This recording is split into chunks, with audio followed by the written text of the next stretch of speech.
சட்டவிரோத பணப்பரிமாற்றம் உள்ளிட்ட பல்வேறு வழக்குகள் சுற்றி சுழன்றடித்துக் கொண்டிருக்கிறது அமைச்சர் செந்தில் பாலாஜியை. ஆனாலும் அவரை அமைச்சராக்கி அழகு பார்த்தே தீர்வோம் என்று கங்கணம் கட்டிக்கொண்டு டாஸ்மாக்கையும் அவருக்கே எழுதி கொடுக்காத குறையாக அமைச்சராக்கி அராஜகம் செய்து கொண்டிருக்கும் திமுகவின் திட்டத்தில் மண்ணள்ளி போட்டிருக்கிறது உச்சநீதிமன்றம். அவர் மீது அமலாக்கத்துறையின் வழக்கு நிலுவையில் இருக்கும்போதே அமைச்சராக தொடர்ந்து கொண்டிருப்பதால் மீண்டும் சிக்கலில் சிக்கியிருக்கிறார் செந்தில் பாலாஜி. ஏற்கனவே சென்னை உயர்நீதிமன்றம் ஜாமீன் வழங்க மறுப்பு தெரிவித்த நிலையில் உச்சநீதிமன்றம் வரை சென்று இந்தியாவிலேயே அதிக ஃபீஸ் வாங்கும் வக்கீலை எல்லாம் வைத்து வாதாடி ஜாமீன் வாங்கி வந்தது திமுக அரசாங்கம். ஜாமீனில் வெளியே வந்தவுடன் அவசரமாக அமைச்சராகவும் பதவியேற்றுக் கொண்டார். அப்போதே பல்வேறு தரப்பிலும் கடுமையான எதிர்ப்புகள் கிளம்பின. உச்ச நீதிமன்றத்தில் வழக்கும் கூட தொடரப்பட்டது.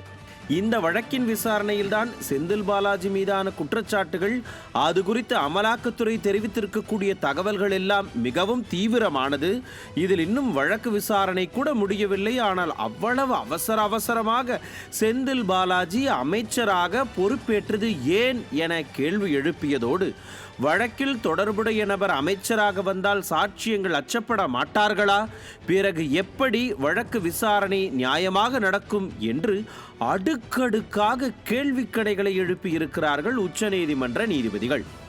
ஏற்கனவே இது குறித்த அதிருப்தியை நீதிமன்றம் வெளிப்படுத்தி இருந்தும் அதை செந்தில் பாலாஜி தரப்பு கண்டுகொள்ளவே இல்லை. அதனால்தான் செந்தில் பாலாஜி தொடர்ந்து அமைச்சராகத்தான் நீடிப்பேன் என்று பிடிவாதமாக இருந்ததால் இந்த வழக்கை நாங்கள் விசாரணைக்கு விரைவாக பட்டியலிட வேண்டியிருக்கும் என்று நீதிமன்றமும் திட்டவட்டமாக கூறிவிட்டது.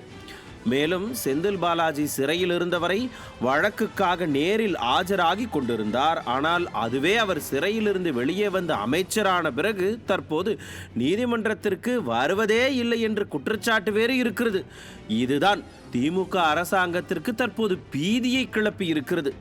இதைவிட இன்னும் ஒரு சிக்கலும் செந்தில் பாலாஜிக்கு இருக்கிறது.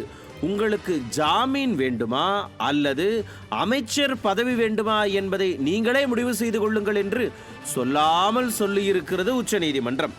மார்ச் 4ஆம் தேதிக்குள் இதற்கான முடிவை சொல்ல வேண்டும் என்று கெடு விதித்திருக்கிறது. திமுகவின் அவசர புத்திக்கு விழுந்த பெரிய அடியாகவே இது பார்க்கப்படுகிறது. ஆக செந்தில் பாலாஜியின் அமைச்சர் பதவிக்கு ஆப்பு வைத்திருக்கிறதா உச்சநீதிமன்றம்? செந்தில் பாலாஜி மீதான சாட்சியங்களை கலைப்பதற்காகத்தான் உச்ச நீதிமன்றம் வரை சென்று ஜாமீன் வாங்கி மீண்டும் அமைச்சராக்கியதா திமுக? மீண்டும் பிரச்சனையில் சிக்கி தவிக்கிறதா திராவிட மாடல் அமைச்சரவை? கேள்விகளால் துளைத்தெடுக்கும் உச்சநீதிமன்றத்திற்கு என்ன பதில் சொல்ல போகிறது திமுக? அமைச்சர் பதவியை இழக்கப் போகிறாரா செந்தில் பாலாஜி? இன்னும் சில நாட்களில் எல்லோருக்கும் தெரியத்தானே போகிறது. நியூஸ் ஜே செய்திகளுக்காக இணையாசிரியர் மனோஜ்குமார் கோபாலன்.